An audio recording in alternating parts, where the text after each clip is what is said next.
Okay, so I've had a bunch of questions about the discussion board, so I'm just going to try to keep this short and sweet. In fact, I'm going to set my timer so I don't lose track of time. So if I sound distracted for a moment, that would be why. Okay. Let's kind of go through. I'm going to point out a few things with the different documents to kind of maybe help you answer the question, and then I'm going to recap the question. This first reading talks about kind of the artisan system of labor, how it existed before the first industrial revolution. Remember, the first industrial revolution starts in the late 1700s and goes until about 1850. Again, these are kind of soft deadlines. They kind of vary based on country. The United States was a little bit later than the other countries, and for the reasons that we talked about with the American Revolution and the War of 1812, and really kind of the trading relationship between the United States and Great Britain, and the fact that British goods kept flooding the market. So it's not until after the War of 1812, or because of the War of 1812 rather, that industry is really allowed to start growing and developing in the United States. So prior to that, you have the artisan system. And this is true in any country. And before you have industrialization, you have an artisan system. It's just that in the United States, it extended into the beginning of the 1800s. And so this kind of runs through kind of a description of how the system was.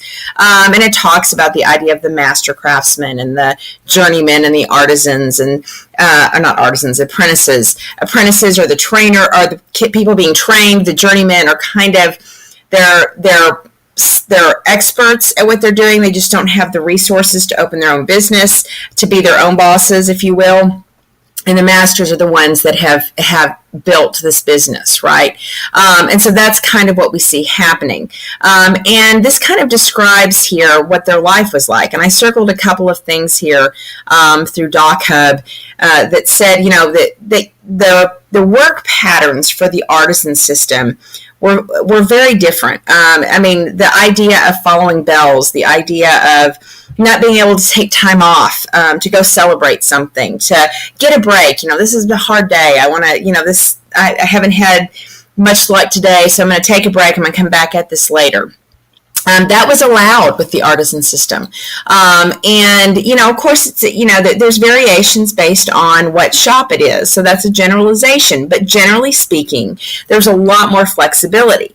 And you're going to see that you start to have these ideas as we introduce machinery and as we introduce factories, that the relationship between bosses and employees, in fact, and this points out, even the words themselves become new. Right? That relationship is no longer about mentoring or developing or taking a young person and being in charge of their moral development and trying to show them the right ways and wrong ways to do the profession that they have chosen. Okay? And so there's a lot of, shall we say, dehumanization going on here. And, you know, of course, this is the earliest forms of that. I mean, now we look at technology and we can talk about dehumanization. But it was beginning back then, where the things that motivate human beings, things like satisfaction and a sense of accomplishment and pride in what you do, those things are being skewed because of the factory system and machinery and all that kind of stuff. So it's very important that you recognize what the artisan system was like, or else you don't fully appreciate how dramatically things are changing. And that really in the 1800s, in this period of the early 1800s, you have a real sense of frustration and loss, very similar to what we see today with the loss of manufacturing and the emergence of technology and the transition of the economy to a service sector. There's reasons why people that have been engaged in manufacturing jobs that used to provide a good living have a great deal of frustration. It's valid and it's real. But it's also not new. We've been through this before. And this comes from the artisan system going to the factory system. So that was my whole point with that original article that we looked at in class, which is that, you know, these problems are not new for us. They are the same problems that we had in the 1800s. And we can learn by looking back at history and seeing how these problems were handled well or not handled well, instead of making the same mistakes over and over again. And so I just really wanted to use this document as a way, instead of me, talking about it. I think it's much more interesting for you to read about it yourself and to see what somebody else is saying. This one right here gives you kind of a background about Slater's Mill and kind of how Slater's Mill is one of the first that really develops. Now, Samuel Slater, of course, was, he comes from England, right? So he comes over to get a job and really becomes a manager, becomes an overseer, and develops this factory that comes from this guy in Pennsylvania, and turns it into really kind of this cash business. By cash, I mean profit business. And this is where this idea for the factory system starts. And as he starts to manage it, as he starts to come up with ideas of improving efficiency and production and centralization, right, you clearly see that we have this shift away from the artisan system. So these things go hand in hand, and you cannot separate them.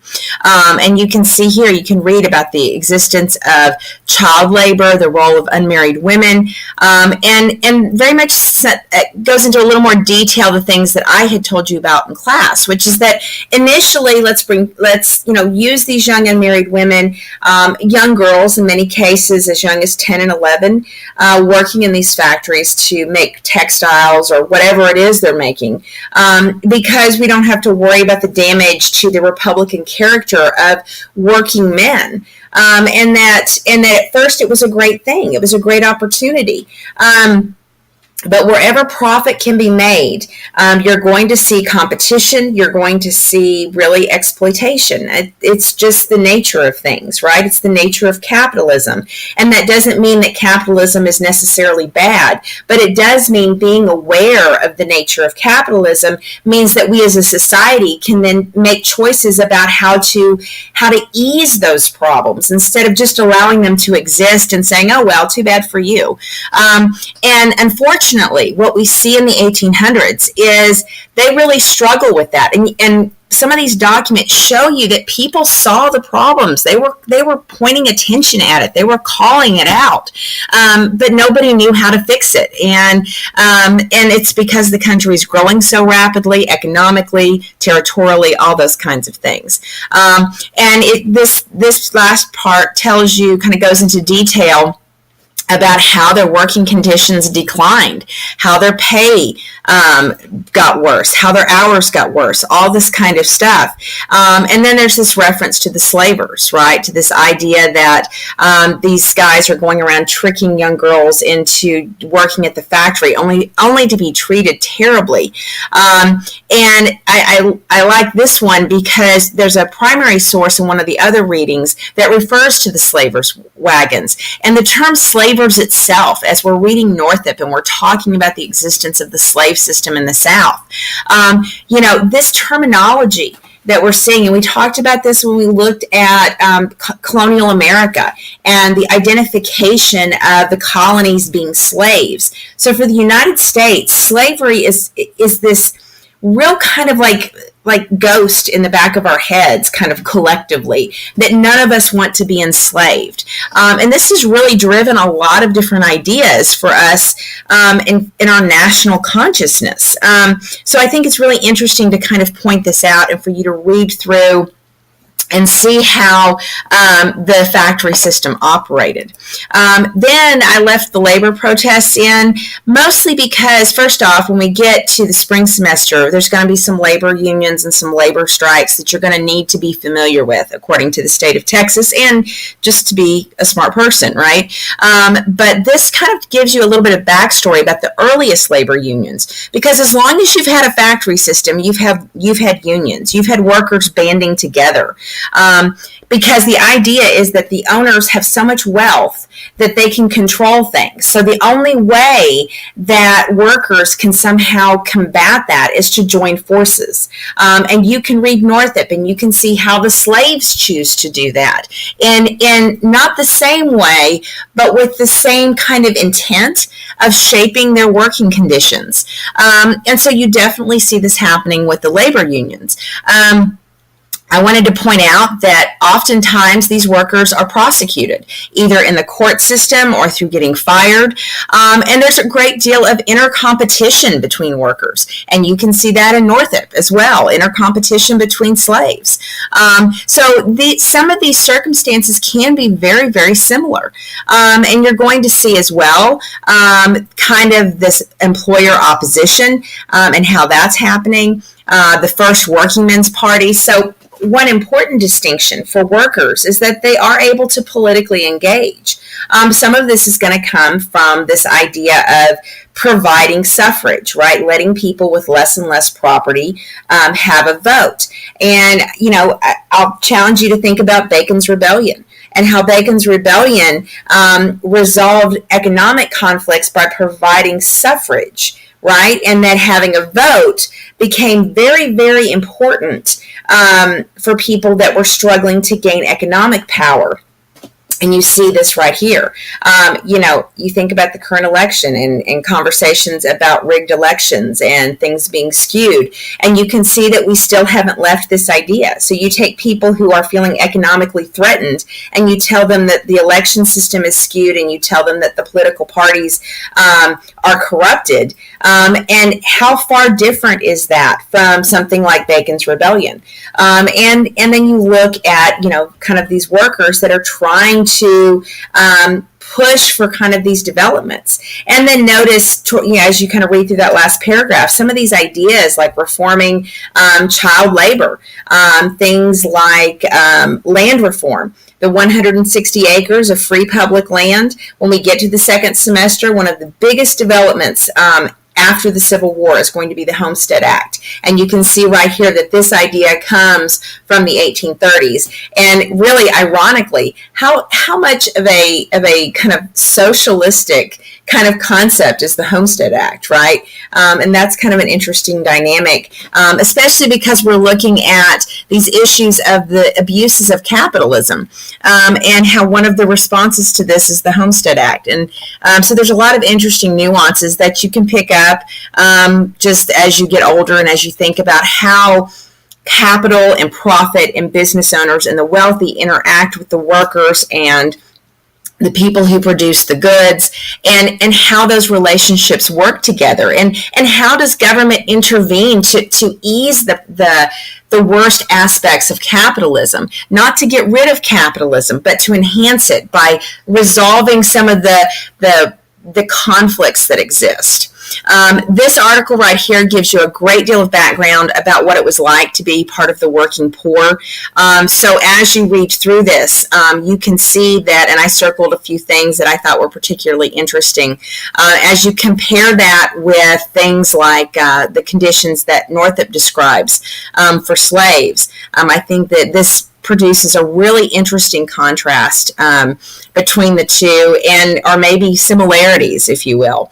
And you can see that while they're earning money, what it takes to survive, what it takes to provide the base minimum of food and lodging and all that kind of stuff becomes very interesting. And also the reliance of wives and children in working. So you have women working. And so this idea from the Slater's Mill and Lowell's Mills that young unmarried women would work, what we find is that thanks to the factory system, by the time you get to the mid-1800s, what you've got are married women working and, younger children working and all this kind of stuff. And so this idealistic approach towards the labor force very quickly goes out the window. And of course, one of the things that happens is they start paying married women less because the idea is that, well, your husband should be providing for you. So this is another way in which the owners and the overseers begin to take advantage of married women and of the working poor. It's not just the women, it's the working poor families, because these men who are struggling to make ends meet, who are working really, really hard. And then you have at the same time the rise of what we call the temperance movement, this rejection of alcohol. These men are struggling in their poverty, and some of them do turn to alcohol. Of course, the United States had always been an alcohol-consuming society, but poverty kind of feeds into that. And of course, nowadays we see it's often drug abuse and that kind of thing. So lots of interesting details here that you can see about the conditions of the working poor. And I kind of underlined the very last line here because what popped into my mind as I'm reading about how people they would scrimp and save so they could own a home because they could earn extra income by leasing out rooms. Like, how full circle have we come now that we have Airbnb? Like, isn't that essentially what Airbnb is? I have a house and I can make extra money by leasing out a room. Like, they're not leasing out a room to people who are living there in the same city, but they are leasing out rooms to travelers. So it just kind of like jumped out at me all of a sudden, and I didn't notice that the first time I looked through this, but I noticed it this time, and so I just thought I'd point out kind of an interesting, like, the more things change, the more they stay the same. This article right here is an actual primary source that talks about the conditions for these working women. It's a critique. It's pointing out the abuses of this system. So it gives you lots of details about it. And of course, they start off by asserting that this is a reliable piece of information. That you can trust what's happening. And they point out that many of these families whose daughters are working in the Lowell mills, the previous generation had money. So I think that's an interesting kind of perspective. What we're seeing because of the factory system, because of an increasingly industrialized society, is that families are slipping in their social standing, in their economic standing. And again, how similar is that to today? When you have a shifting economy, when things go from, artisan systems to industrialization, when we go from industry to technology and information and service-based economies, then you're going to have these losses. You're going to have this shift, this great, reshuffling of society, and people are going to be upset about it. They're going to be frustrated, and so it's a really interesting comparison to the time in which we are living. And so they kind of describe how these operatives are working, what their conditions are like, and gives you a very kind of unique perspective on how struggling it is, and how little sleep they get, what the difficult conditions are that they work in. I also think this last paragraph right here, when capital has gotten 13 hours of labor daily out of a being, it can get nothing more. And then it goes into talking about it really does its own comparison between northern labor and the slave system. And of course, in their view, what they're saying is that that slave labor is more profitable than or rather that free labor is more profitable than slave labor, that because slave labor requires you to provide for them in sickness and old age and that kind of thing, that free labor makes more money for people, which is an interesting question if we're looking at the kind of like, to use the word from the midterm, the entrenchment of slavery in the American South. Like, if that's really true, if free labor is more profitable, then why are they holding on to slave labor? What is it about the slave labor that makes them so determined to keep that going? Why not rely on paying them and on wages and that kind of thing? And so when we get to the spring semester, we'll talk about the sharecropping system and how that actually kind of blends slavery and free labor together in kind of another exploitive way. So that's an interesting comparison for you to kind of look at and think about as you're answering the question for the discussion board. And again, the more about the conditions, the dangerous working conditions, the sleeping arrangements, that kind of thing. Let's see. Oh, we already did that one. Lowell Mills, very quickly because I'm coming up on 20 minutes. This one, the first article, compares slave labor versus free labor, and again, makes the point that they think that slave labor is better, that it's not quite...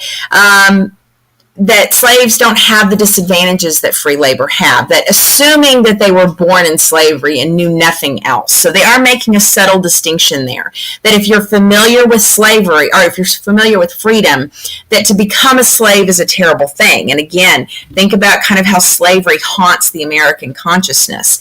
And so you can see here that they're clearly saying that it's better to be a slave. Now, after reading Northup, you can make that assertion yourself. The whole point of the discussion board question is to think about this for yourself, right? I've given you these documents. I've given you this memoir. So you wrestle it out for yourself whether you think slave labor was better or not. And what I'm asking you to do is to not examine the issue of freedom and the knowledge of freedom. I'm a free person. I can do what I want. Like, if you remove that aspect from the equation, which ultimately is the main point, right? Like, obviously that makes everything better, right? That's where you say no, free labor is always better, right?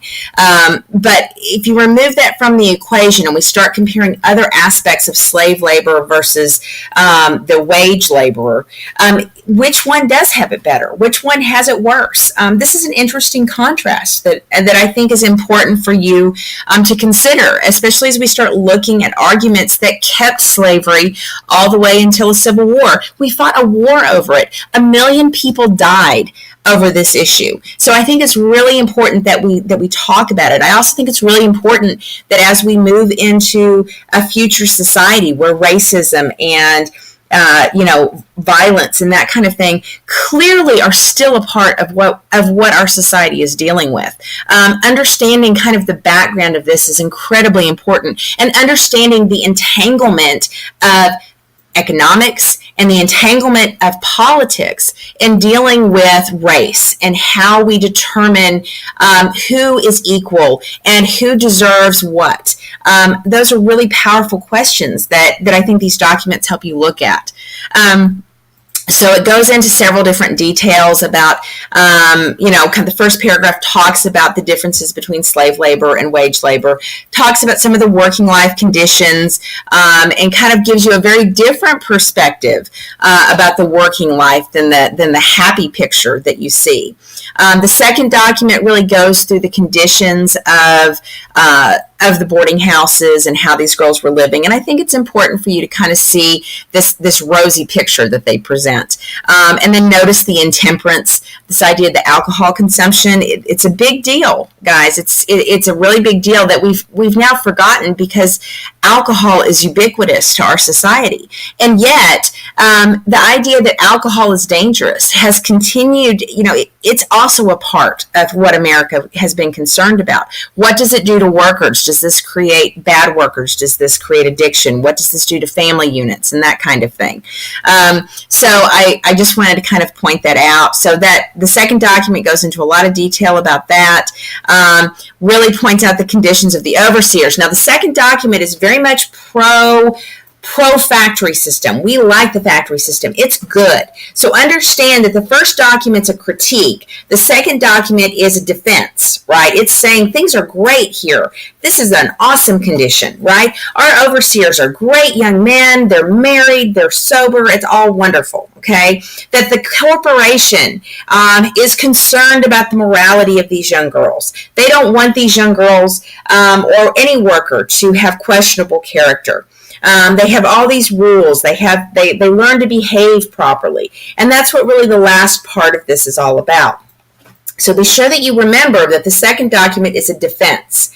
The third document is just a timetable. You can examine that on your own. That's really there to give you a sense for what actually the schedule was. It doesn't offer a commentary one way or the other. The last document is another critique, talking about those slaver wagons that the secondary source was referring to, that you have these trucks that go around and basically trick young girls into signing up for factory work. And think in terms of how similar is this to Northup's story? Is this something that's happening to him? And it's happening to these young women. So I thought that was an interesting parallel as well. So if you go back to the discussion board question, first off, the documents right here, that just tells you to go to the documents over here. Okay, that's not a hyperlink. Sorry, I underlined it. I'm not sure what I was thinking. So you read those six short documents, and your prompt is going to be, was there any truth to the proposition that owners of northern mills and factories now had the same position in the North that the great slave owners had in the South? In other words, was there any truth? So any truth, that means any truth that you see, whether it's teeny tiny, whether it's huge, whatever you want to say, Okay, so any truth to that proposition, and I told you in class, for a second, just suspend the argument of the awareness of freedom. We're not going to discuss the idea of I can be a part of a political system, I can ultimately walk away from this job, and that slaves could not. We're not going to discuss that aspect of it just yet. We're looking at the very practical concerns, right? We're looking at the position that the owners had. Do these wealthy owners and the wealth that they're gaining, the distance that they have from the conditions, the distance that they have from their workers, is that similar to what the slave owners had? And in the section that you're reading from Northup, this last section, goes into a great deal of detail about these relationships. So it's an interesting contrast for you. So think in terms of how similar or not similar that is.